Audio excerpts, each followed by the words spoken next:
Gwapo ka ilang space din. Super dako, super clean. Super hawan. Pwede mag-field. Hello, si Bagat National High School, Elementary Central di ay. Anak ko. Pareha ma'am sa nilo ma'am. Tada!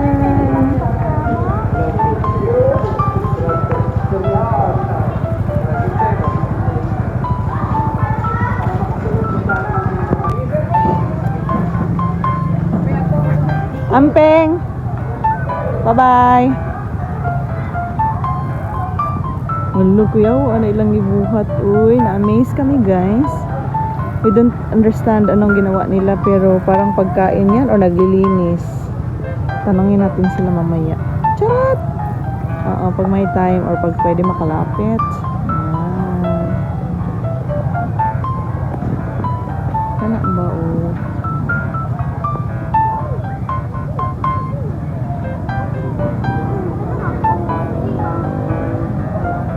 Ito yung merong wide lens, micro lens. Pag wala, ganyan siya. Wala na masyadong pinagkaiba.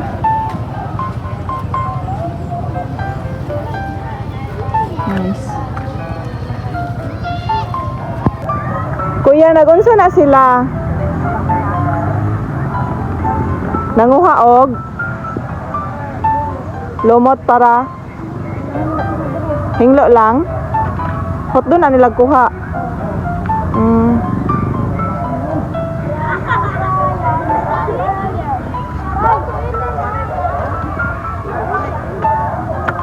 Nanguha silang lumot, no? Gwapo sa bulak, water lily.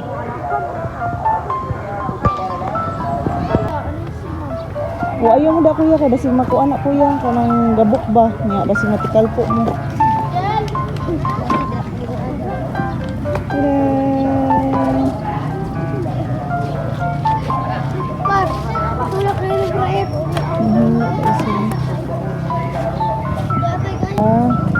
May isda din sa ilalim.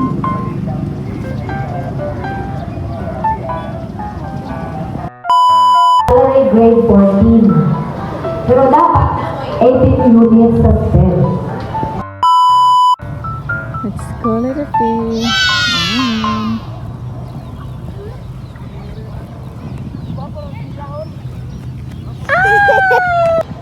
Daddy!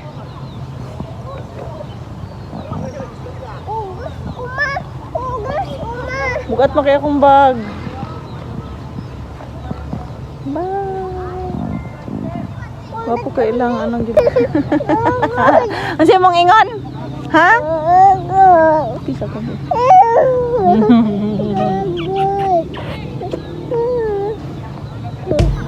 Super nice.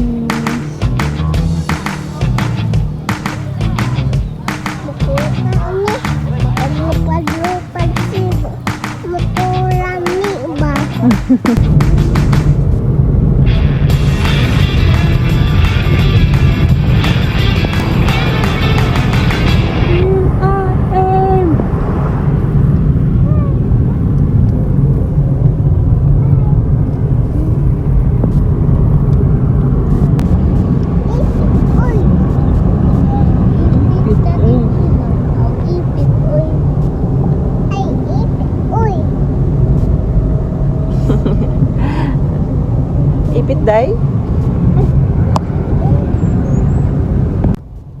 Good morning, Inday. How are you?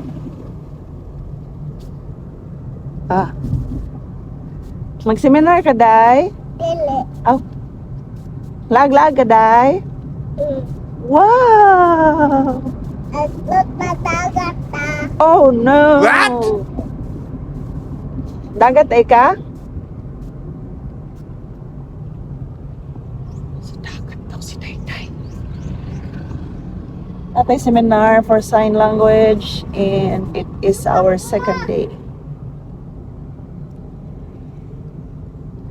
Had no choice but to bring the baby. So far, ang ako impression is nindot siya kay na di ay napaday chance and hope para sa mga deaf nga dili makawat or mawala ang ilahang rights to education, to study, to learn, as long as even if deaf sila, pwede sila tuduan. Ouch!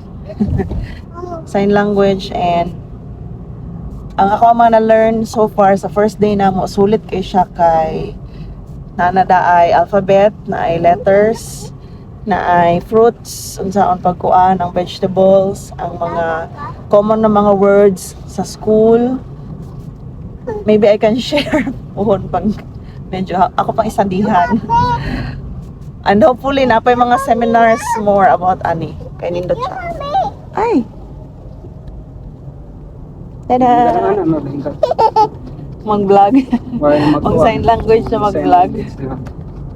Para ang Mga deep, deep na tagagawas. Pero sila, uy, kasabot ako sa English to yan bisag Bisaya. Diba, bisag mag-Bisaya ka, muna na imong i-content. pwede action sa English. Content na rin Oh mo. no! Oo. Ang ano guys, ang sign language is, ang medium yun ay nga ginagamit is English. So, dili siya Bisaya, di po siya Tagalog. Makasabot, try hapon ng mga kasi pag hapon ng action. Nakasing-kasing, hard. Hard. Hard. Nice siya as in, nindot yun siya nga seminar. Salamat sa nagpasiuna, Ma'am Ivy, sa mo. Wapa kayo siya nga teacher. Dalaga pa siya. Ayun siya nga, busy kayo siya. Di na daw siya kauyab yun daw, ani daw. Ha? Di ko magyag. Dali ato mabuon, dali. Buon naman na niya. Naglablab ka ka kuya? Tulog na si kuya? Dool na mi guys sa akong station. Nindot kaya ang Del Monte Central Elementary School. Kodos po sa ilahang principal. Nindot kayo. Limpyo ilang lugar. Tapos hawag kaayo. Dayon presko ang hangin. Gahapon naa sa video nakita ninyo na siya'y pan niya nanghinglo tong mga bata dito. Ang isa estudyante, ang isa dili siya estudyante dito. Ang tabang lang siya. Oh, diba? Humuon dyan niya ang jacket. Sige guys, see you! See you, see you! See you when I see you. Me 7 in the morning. Nice kayo na garden. Malagi ko na ako kamulching. Ang sa iyang sign.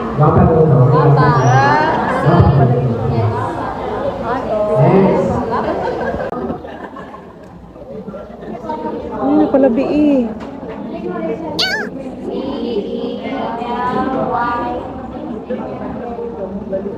Gusto tan alit ka.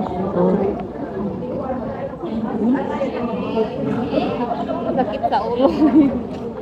Ay, loading na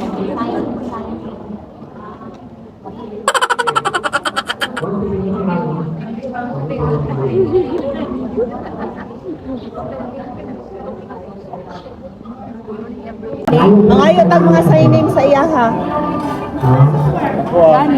How old are you, ma'am? How? How?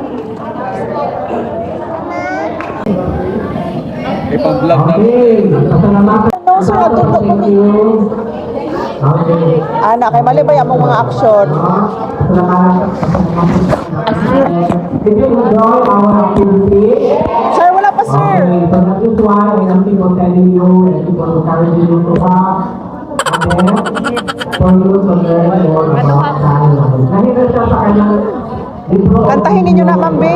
Actually, yan din because usahay ang nasa video is based on ito sa ilang lugar. Pero kung nakikita nito, example ko, kabalo na sa unsay-sign name sa Agusan. Wala sa libro ang unsay-sign sa Agusan.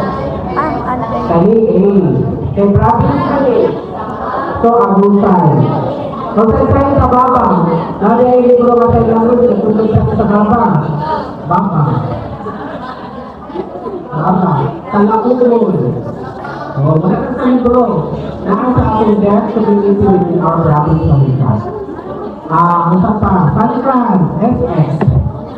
San Fran, Magkwento.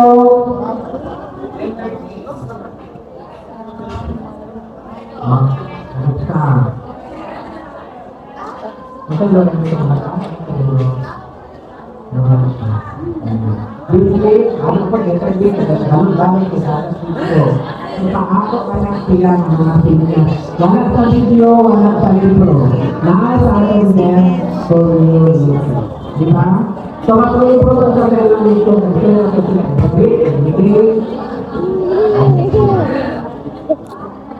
sila. Water. Sa dagat at bundok. Ano ba ito? Sa dagat at bundok. Balik ko yan.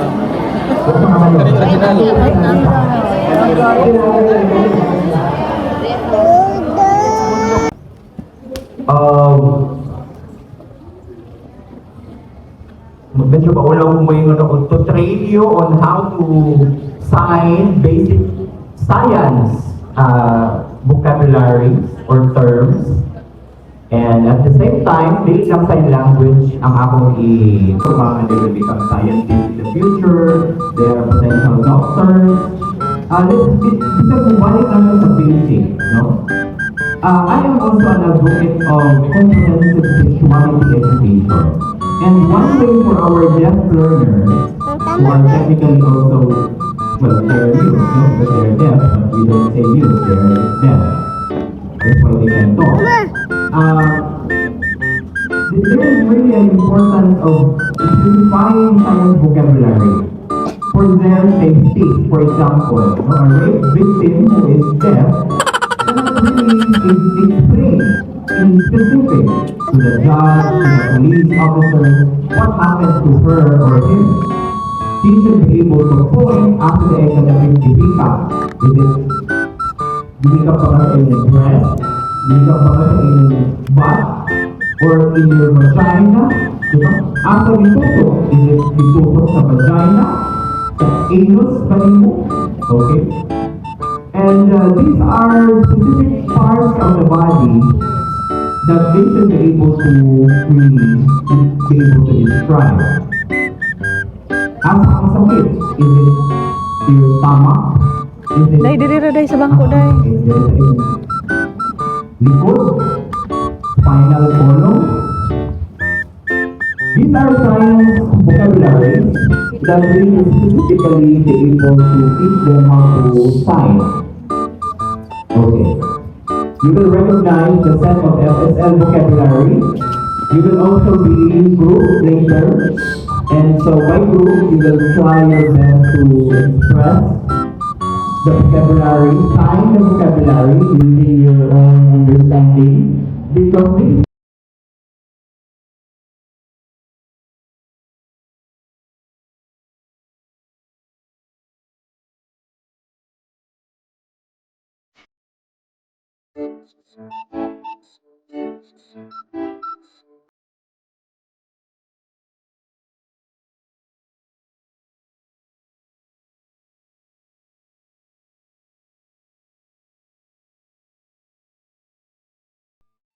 Hi everyone, good morning. I'm glowing inside because of you. Basta guys, mo na ilang gisayaw guys, nag-sign language sila. May makapiright man ko, so akong i-off. Bahala na mo og sabot.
Direct daw. Ako, hindi mo nakalimutan ko. Sige, ready. Kanta, ma'am. Wala. Wala.